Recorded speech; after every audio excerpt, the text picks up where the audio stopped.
સુરતમાં નકલી ઘીના મોટા કાળા કારોબારનું સુરત ક્રાઇમ બ્રાન્ચને એસઓજી પોલીસે પર્દાફાશ કર્યો છે। સચિન જીઆઈડીસી વિસ્તારમાં બ્રાન્ડેડ કંપનીના નામે ડુપ્લિકેટ ઘી તૈયાર કરી વેચાણ કરતી એક ફેક્ટરી ઝડપાઈ છે।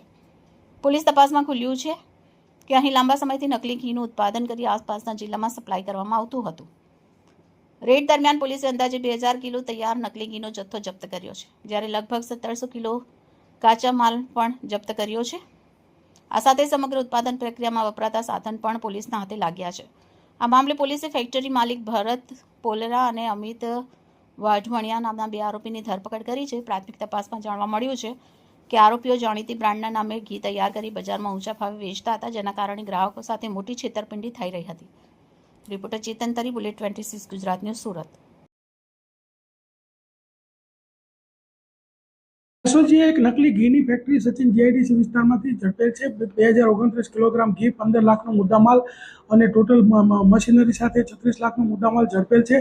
અને આ ઘી જે છે એ પામ ઓઇલ, વનસ્પતિ ઘી, પછી એસેન્સ અને બીજી જે અમુક રાસાયણિક દ્રવ્યો ઉમેરીને બનાવતા હતા। જે રીતના વેપારીઓ એમની પાસે ગુણવત્તાવાળું માગે એવા પ્રકારની કિંમતનું આ લોકો બનાવતા હતા અને એ રીતે ભેળસેળ કરતા હતા। સમગ્ર સાઉથ ગુજરાતની અંદર આ લોકો વેચતા હતા।